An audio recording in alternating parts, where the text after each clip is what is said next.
Dear fellow scholars, this is 2-Minute Papers with Károly Zsolnai Fehér. In an earlier episode, we covered a paper by the name Everybody Dance Now.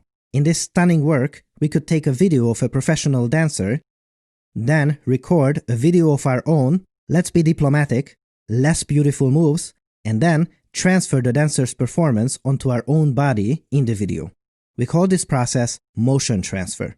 Now, look at this new, also learning-based technique that does something similar, where in goes a description of a pose, just one image of a target person, and on the other side, out comes a proper animation of this character according to our prescribed motions.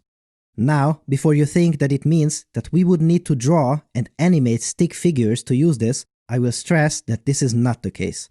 There are many techniques that perform pose estimation, where we just insert a photo or even a video, and it creates all these stick figures for us that represent the pose that people are taking in these videos.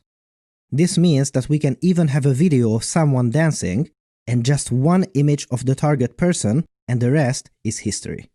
Insanity. That is already amazing and very convenient, but this paper works with a video-to-video problem formulation, which is a concept that is more general than just generating movement.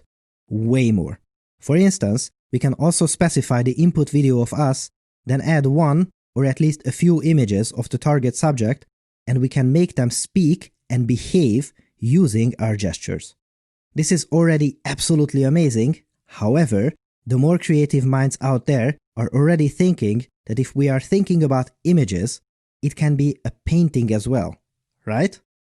Yes, indeed, we can make the Mona Lisa speak with it as well.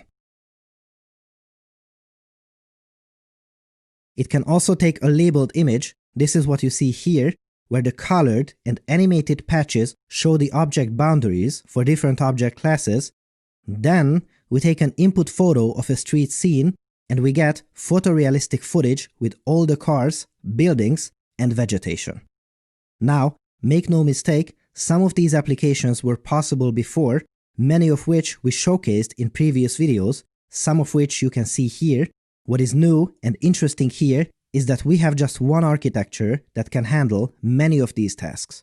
Beyond that, this architecture requires much less data than previous techniques, as it often needs just one, or at most, a few images of the target subject to do all this magic. The paper is ample in comparisons to these other methods.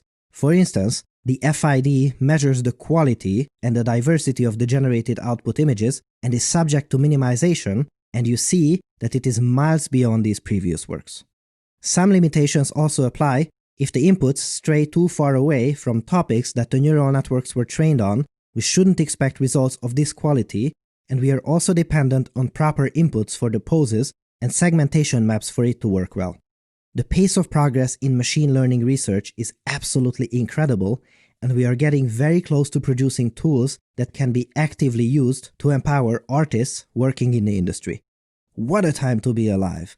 If you are a researcher or a startup looking for cheap GPU compute to run these algorithms, check out Lambda GPU Cloud. I've talked about Lambda's GPU workstations in other videos, and I'm happy to tell you that they are offering GPU Cloud services as well. The Lambda GPU Cloud can train ImageNet to 93% accuracy for less than $19. Lambda's web-based IDE lets you easily access your instance right in your browser. And finally, hold on to your papers because the Lambda GPU Cloud costs less than half of AWS and Azure. Make sure to go to lambdalabs.com/papers and sign up for one of their amazing GPU instances today. Our thanks to Lambda for helping us make better videos for you. Thanks for watching and for your generous support, and I'll see you.